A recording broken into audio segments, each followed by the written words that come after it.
c'est possible. léegi ñëw si kaaw Yewwi Askan Wi parce que ñoom tam leen dal moom mooy dafa am ku ñu investiroon koo xam ne ni amul 25 ans.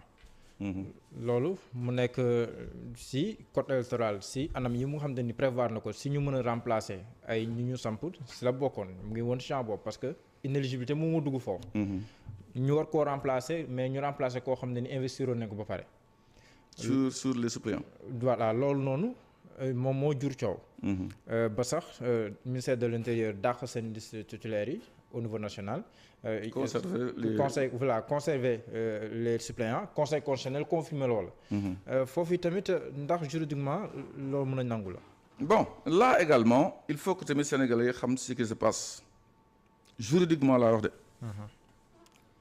dafa am texte boo xam ni day permettre à la DGE su gisee loo xam ni baaxul mu woo le mandataire. ne ko lii war ngeen ko corriger vous avez 3 jours pour le faire loolu ba mu xewee ñu remarqué ni y avait une investie à la 24e place boo xam ni mineur la sur la loi sur la députation. Même au 31 juillet du nekk majeur. ñu woo donc le mandataire de Yewwi Askan Wi mooy Déthié Fall ne ko kaay remplacer ko xam nga ne loolu c'est pas mal dans un pays démocratique. defal nañ ko ñeneen aussi j'ai entendu Aar Sénégal aussi ñoom bariwul bruit mais ñoom tamit woo nañ leen ne leen seen ñetti cas il faut ngeen defaraat ko rangi donc loolu dafa c'est normal. dans un pays de droit c'est la loi qui le prévoit. donc woo nañu Déthié Fall Yewwi Askan Wi ne ko kaay remplacer cette dame là à la 24e place parce qu'elle est mineure. Sur le plan de la députation. Le mandataire est parti pour remplacer ko boo mu koy remplacer mu def erreur pour ne pas dire une faute jël benn turu jigéen boo xam ne mi ngi woon ci liste ci suppléants yi defu ci attention la même personne dugal ko pour remplacer ku jigéen ki ku ñu nettee mineur ce qui fait que cette dame là qui était ci liste des suppléants se retrouve aussi bien suppléant que titulaire loolu ba mu amee et que les corrections ne peuvent plus avoir lieu dañuy dindi ki nga xam ne elle est inéligible elle n'a pas été remplacée elle est mineure ça crée un vide et ça devient incomplet parce que kenn mëntu ko parce que soo seetee Dakar dañ ko remplacer dans les délais parce qu'il y a un PV qui l'atteste bii c'est hors délai. parce que Déthié Fall après bëggoon na demaat sa ànd ak huissier bëggoon remplacer ñu ne ko déet. parce que on est jeex na corriger mal l'erreur et se retrouver forclos tëj nañu buntu ba parce que mënuñu bàyyi tamit ba 31 juillet ku nekk di remplacer loo neex vous vous rendez compte ku nekk di jox non démission naa génn na sooy démission même démission jurisprudence boobu sax c'est dans les délais li nga ko defal loi Dakar. Parce qu'il y a un procès-verbal d'huissier qui atteste que monsieur Déthié Fall mandataire de Yewwi était présent tel jour dans le délai le 11 le 8 la ñu déposé dans les délais donc ñun comme que présentant tu as prouvé que ñëwoon nga mais di la empêché nga dem la cour nee na war leen ko woon téye donc régulariser mais bii dañoo régulariser mal régularisé la personne se retrouve aussi bien titulaire que suppléant. Oui. Et loolu ba mu amee le conseil constitutionnel en a tiré la conséquence que non seulement elle est inéligible mooy di koy dindi deuxième chose elle a été mal remplacée c'est un vide qui ne peut que plus donc c'est incomplet et quand c'est incomplet l'article 178 premièrement du code électoral nee na toute liste incomplète est irrecevable.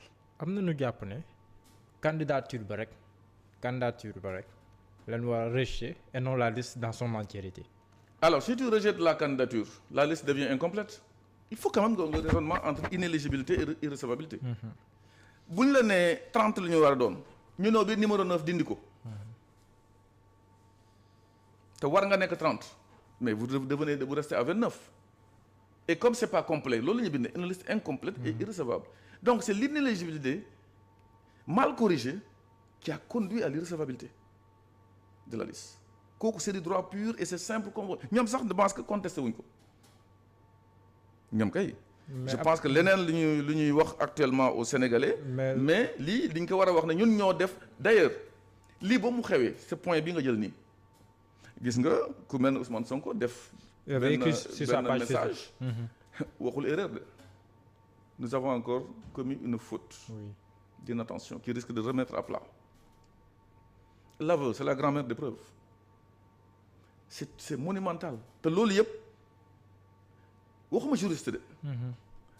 bu fekkoon ñenn ñu bëri ñoo defar liste bi dana am ku ne attention cette dame elle est déjà sur les suppléants mais jël lépp jox ko benn nit mu defar lépp nii rek lay mën a demee. mais tamit am na ñu ne comme léegi la dame. mi ngi si liste titulaire yi mi ngi si liste suppléant yi lan moo tax bu ñuy annuler ñu taamu annuler bii nekk si titulaire lan moo tax taamuñu si suppléant yi.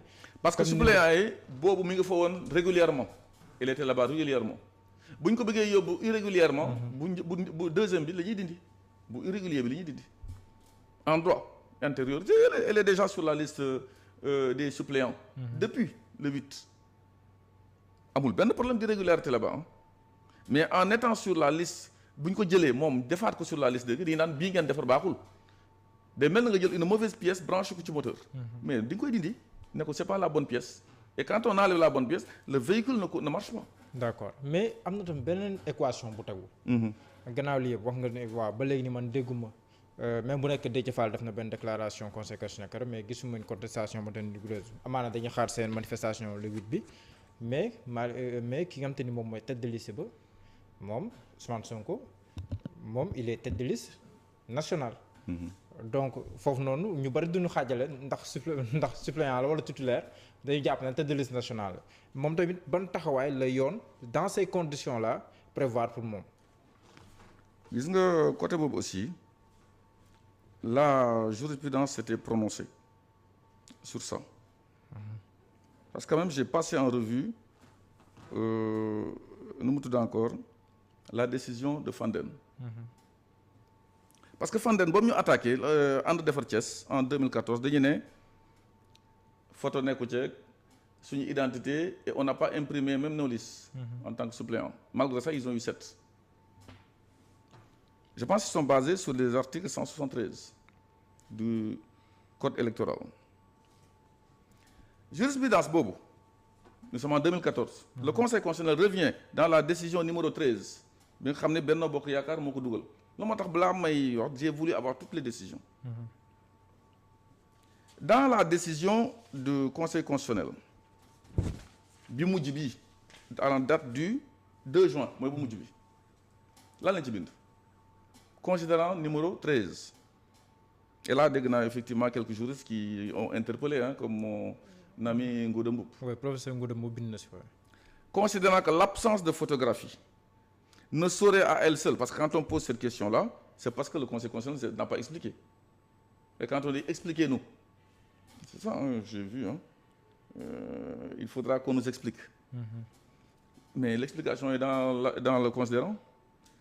Considérant que l'absence de photographie ne saurait à elle seule invalider la liste des suppléants dès lors que d'autres éléments identifiants ñu viser L173 viser R59 partie réglementaire. D'autres éléments peuvent, comme le prénom, nom, profession de chaque candidat, les couleurs, sigles, symboles de la coalition sont bien apparents sur la déclaration de candidature et les bulletins de vote pour la bonne information de tout électeur. Il s'ensuit que la seconde branche du moins doit être rejetée. mooy le fait qu'il n'y ait pas la photo. le fait que. encore loolu dès l'instant que sont les suppléants qui vont aller jouer le match ça ne pose pas de problème dès l'instant qu'ils sont identifiables donc loolu ça a été tranché par la haute juridiction du pays dont la décision n'est pas susceptible de recours. C'est la décision numéro 13. Voilà la réponse donc à mon ami et frère Ngouda Mboup. C'est du droit. mais bu ñuy xoolaat si cas bi nii Ousmane Sonko moom il battra campagne. Je n'en sais rien parce que allez-y votre question. mais moom en tant que est-ce que ba léegi nii en tant que tête de liste nationale de Yewwi Askan Wi. il a la légitimité la légalité non surtout la légalité de pouvoir battre campagne au niveau national. battre campagne c'est quoi yow boo nekkoon ci parti politique sax amoo benn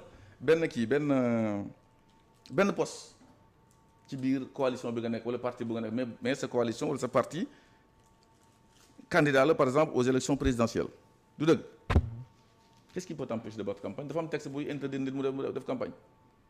léegi kam mooy. tout le monde qui veut faire campagne fera campagne. léegi kam mooy tête de liste léegi Yewwi Askan Wi national. Ça doit être mon ami et frère Omar Sy. mooy suppléant Sonko.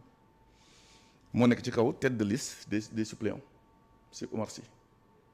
yàlla moo dikk yëf yi demee noonu c'est lui qui va conduire la liste des baroudeurs de Yewwi Askan Wi aux élections c'est lui. xanaa ñu bëgg def leneen nag bëgg ko dindi ne gars yi démissionné leen ñu changé waat dugalaat seen i xarit mais c'est lui aujourd'hui qui doit être là-bas.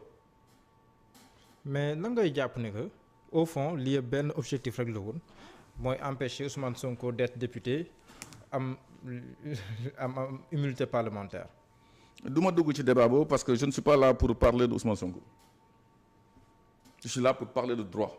parce que li may ne mooy stratégie machination machin voilà dans les laboratoires là-bas là oui pour non fekkeewu ma teewu ma man li may wax naa leen du ma xamul du ma ko wax lu ma xam laay wax ces décisions yi ma interprété fii qui sont devant nous et je les lis devant les Sénégalais sont fondées en droit fépp foo xam ne texte autorisé na ko ça a été appliqué fépp foo xam texte autorisé wu ko ça fait l'objet d'une interprétation conformément à la jurisprudence boo xam ne amul revirement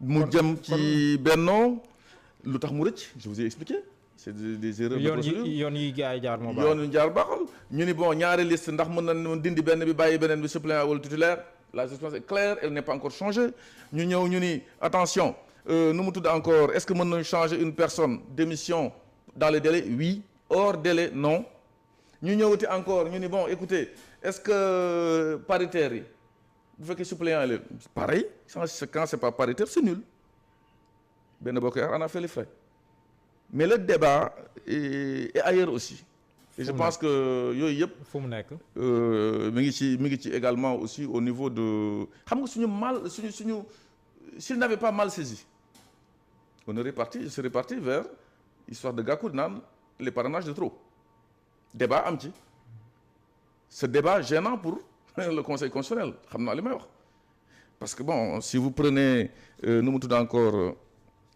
l'arrêté du 27 avril. publié au journal officiel le 5. Le 5. oui. ça aurait pu poser. moom nga yor nii ah. moo nekk nii. waaw moo nekk arrêté du nii ministre de l'Intérieur voilà l'article 6. qui faisait référence au nombre de parrains. de parrains maximum. Voilà. Je pense que c'est le surplus 55 est considéré comme 327. nul et non avenu. exact. ouais. loolu ça aurait été intéressant ñu egg fa mais egguñu fa moo tax yow mii en tant que journaliste tu vois que décision yi rendre ni leen mais bariwul coow ci loolu parce que ils ont mal saisi clap et fin du Conseil constitutionnel qui dit du ma fa egg parce que il y a irrecevabilité non seulement boobu gëm sa bopp saisiré defar sa gox saisiré mais Yewwi Askan Wi aussi saisiré c'est des vices de procédure ñoo conduire à des irrecevabilités. kon fu mu toll yow pour yow ku ŋàññi Conseil constitutionnel tooñ ko. bon man li ma gisagum en droit aujourd'hui décision yi ñu rendre yi je les comprends en droit man li ma gêné mooy lii cette décision là cet arrêté qui n'aurait pas dû être pris alors que ñenn ñi déposé nañu seen parrainage ba pare alors que un texte de loi ou bien réglementaire ne joue que pour le futur sauf décision expresse de rétroactivité.